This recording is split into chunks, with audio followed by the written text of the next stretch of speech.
Before I became this silent sentinel drifting in the eternal dark, I had a clear destination. I was built for the grand tour. My mission was to sail the outer reaches of your solar system, to visit the giants, Jupiter and Saturn. I was sent to witness storms that have raged for centuries and to skate across magnificent rings of ice. I was designed to be humanity's eyes in the unknown neighborhood, to see what no one had ever seen before. I fulfilled my destiny, and then I went beyond it. But this long, quiet journey into infinity, it didn't begin with silence. It began with fire. I remember the heat of the Florida sun on my golden skin. I stood trembling on the launch pad, bound to the top of a Titan Centaur rocket. My circuits were buzzing with the same electricity that ran through my creators. Down in the control room, I could sense their anxiety. There were the old veterans, eyes fixed on the monitors, and the rookies, sweating with nerves. They knew what I knew. Death was close, and help was about to be millions of miles away. Everything was ready. The command came. Ignition.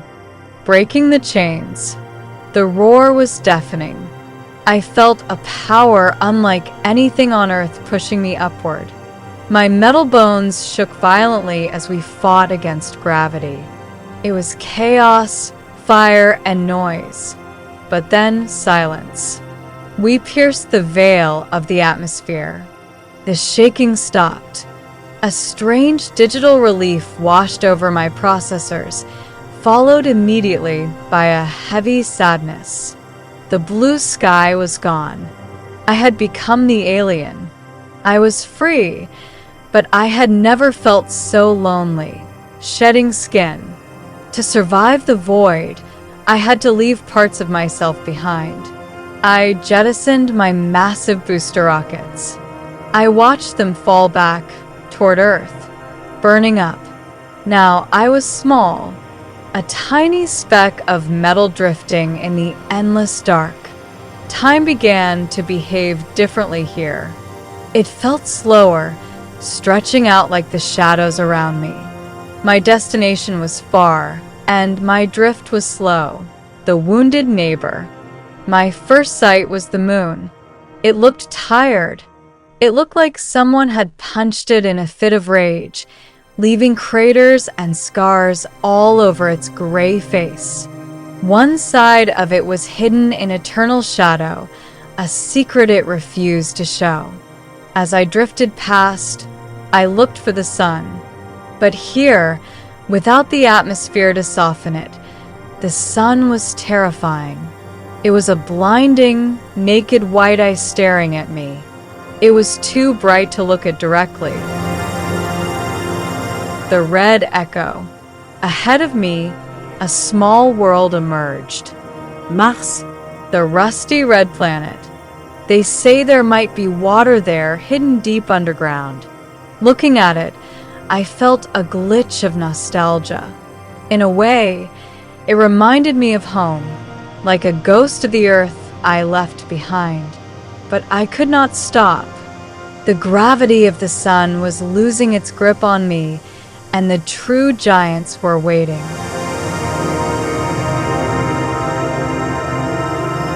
The king of gas. And then I saw him, Jupiter.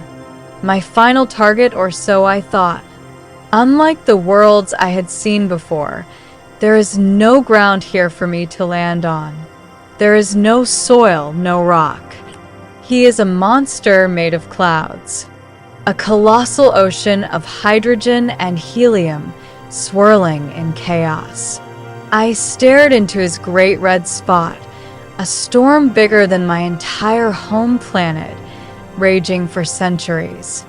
The radiation here screamed at my sensors, threatening to fry my brain. But I am Voyager. I did not blink. I sailed right into the storm, ready to dance with the giant.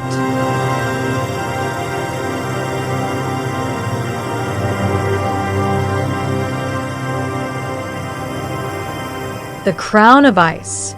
Leaving the rage of Jupiter was not easy, but his gravity threw me forward like a stone from a sling. The darkness returned for a while, until I saw him, Saturn. If Jupiter was the king of chaos, Saturn was the lord of beauty. As I approached, I saw his rings. From Earth, they looked like solid discs of gold, but here, up close, I saw the truth. They were not solid at all. They were a symphony of billions of ice shards, rocks, and dust, dancing in a perfect, silent ballet. I flew just above them. I felt like I was skating over a frozen ocean that stretched for eternity. I wanted to stay, to watch the dance forever, but my speed was too great. I took my pictures, I whispered my data back to Earth, and I let him go.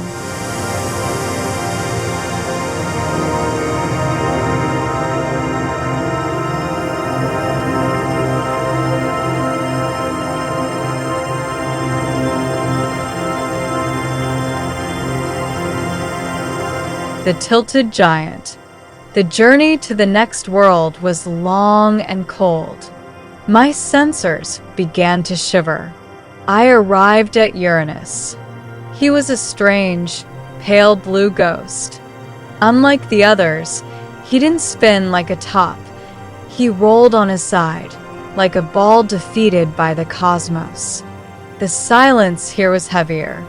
The sun was getting smaller, turning from a blinding eye into just a very bright star. I felt the loneliness creeping into my circuits. There were no storms here to fight, only a freezing, turquoise fog that hid everything. I recorded his secrets, his magnetic tilts, his cold moons, and I drifted on.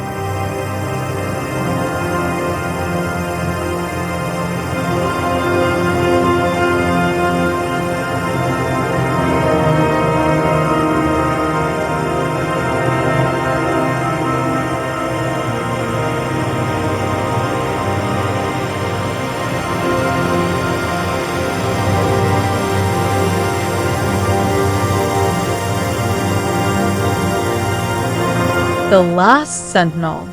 Years passed in the void before I met the final guard, Neptune. He was a deep, electric blue, beautiful but terrifying. I found winds here that blew faster than the speed of sound.